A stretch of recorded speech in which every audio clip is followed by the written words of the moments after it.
Well, good morning. Another 555 start.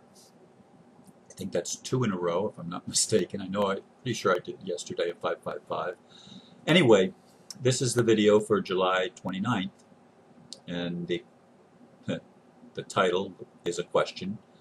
Are you asking the right questions? Author Thomas Merton, in the preface to his 1966 book, Conjectures of a Guilty Bystander, said, quote, I do not have clear answers to current questions. I have questions, and as a matter of fact, I think a man is better known by his questions than his answers. To make known one's questions is, no doubt, to come out in the open oneself. I am not in the market for the ready-made and wholesale answers so easily volunteered by the public, and I question nothing so much as the viability of public and popular answers, including some of those which claim to be most progressive. End quote. Many people today are seeking answers to perplexing questions, yet I wonder how many are asking the right questions, the ones that really matter and will lead us to truth. What made me select that is the other day I was looking again at Living Gods Are Hard to Find, which is a collection of prose and poetry that I wrote in 1985. And in my own preface, I quoted part of Thomas Merton's preface, and then I did some research online and found more than what I quoted in my book. But in any case, I do think that asking the right questions is critical, especially if 555 is going to overtake 666. 555 is coming back to truth. It's coming from a foundation of who we are, our essential life force, and knowing ourselves. It's about knowing ourselves. We can't become avatars. We will only be the beast if we continue in the indoctrination that we've grown up in all of the propaganda that we've grown up in that belittles us, makes us feel less than, makes us feel like sinners, makes us feel like this life isn't important, it's only an illusion, makes us feel as if no matter what we do, we're not going to get it right. It makes us poverty-stricken in our spirit and powerless in our action and in our lives. We need to ask the right questions. We need to look at the world we're in, and we need to begin with the question, who am I? What am I? Questions of the ages. These are things that we need to find answers for. And the answers are not out there for you, for me, or for anyone else. The answers are within us. As my friend Dr. Bruce Morgan said probably many times, the will of God is not some arbitrary thing that falls out of heaven and you just have to accept it. No, the will of God for you in your life, for me in my life, is to live in integrity to what's inside of us. And the answers to the most important questions are going to be found inside of us, in the contemplation, in the meditation, in the answered prayers of reaching out and saying, help me, God, help me. I want to know who I am. I want to know why I'm here, what I'm supposed to be doing. I want to know, do I have a mission? Do I have a purpose? Is there a meaning to this thing called human life? If you don't begin by asking the tough questions and searching within your soul for the answers, you're going to be easily kept in slavery. You're already slaves. We've all been born on a prison planet where slavery has been the predominant way of our existence. Everybody's been a slave, whether playing the role of a king or the role of a pauper. We have all been enslaved by a false image of who we are.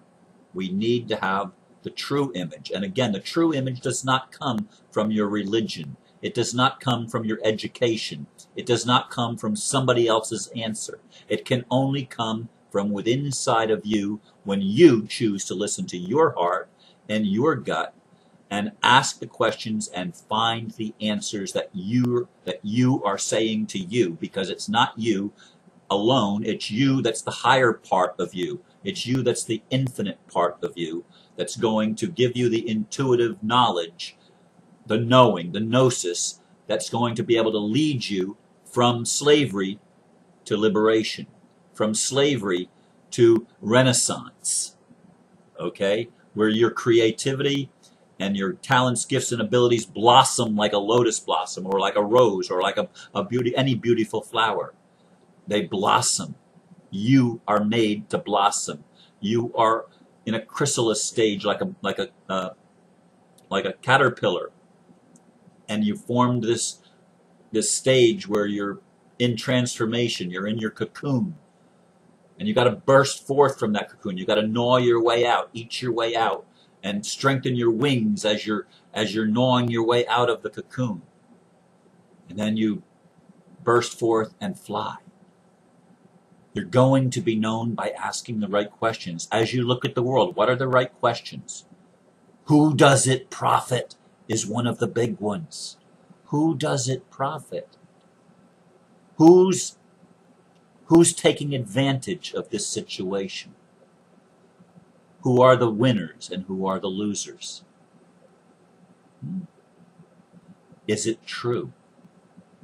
Oh, that's a big one. Byron Katie does that.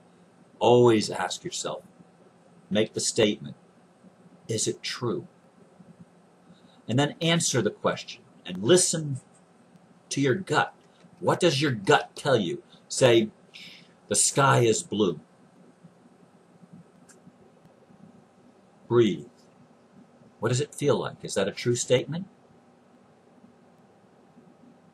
The sky is gray.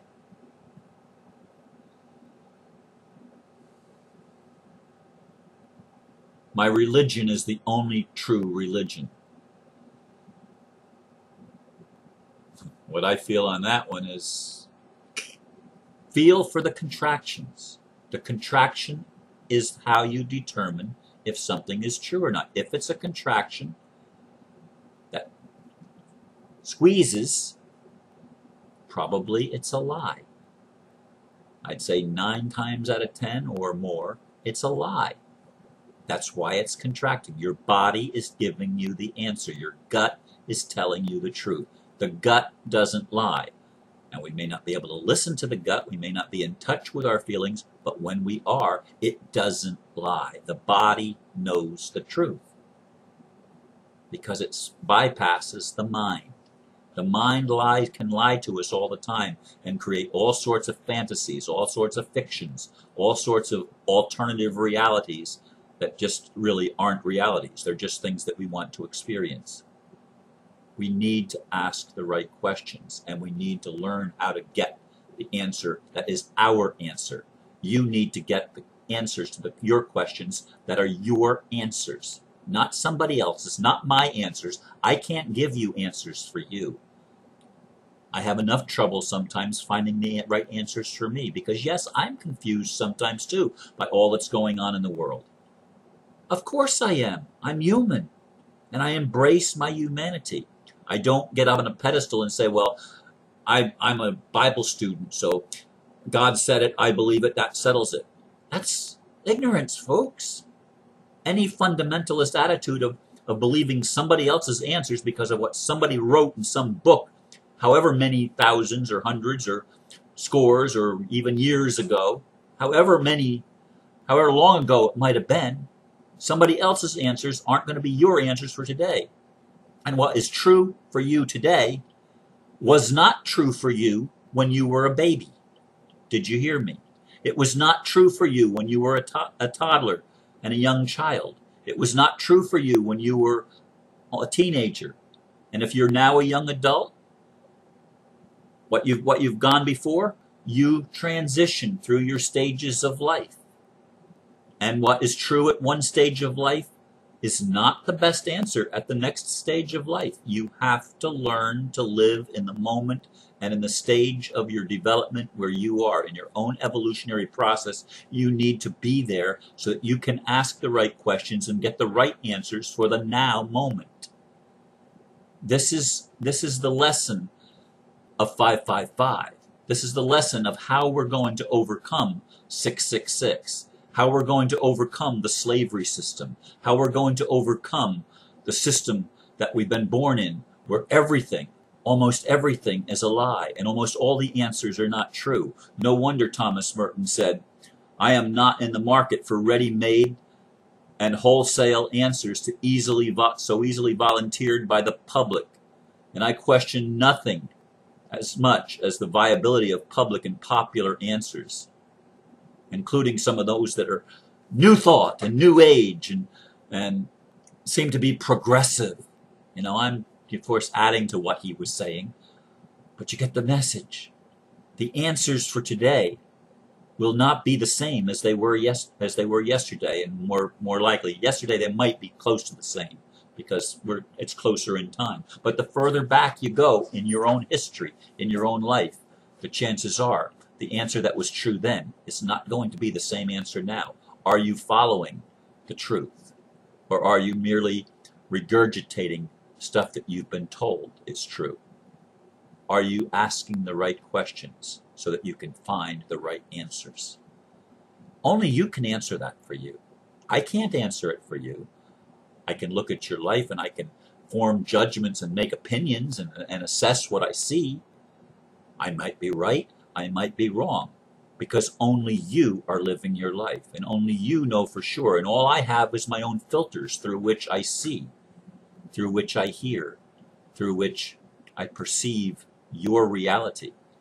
And to make a judgment on that might be good and it might be bad, but to condemn you if I think you're doing it wrong would definitely not be in my best interest or yours or anyone else's.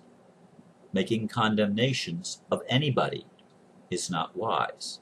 As was said to me after I asked Jack Nichols to write for my magazine, a gay liberation activist. And I drove away. What did I do? Why did I ask him to write for my magazine? And the words were clear. You don't know enough, Ron, to judge another. And if you did, you wouldn't. And no, I don't know enough to judge you or anybody else. I do know that when you're violating someone else's free will, I know you're not knowing who you are. You're not recognizing that that person you're violating their will is part of you, and that you're going to pay a price because you're connected to that action, and that action always has repercussions.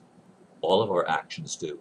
Everyone is 100% accountable under natural law. Everyone.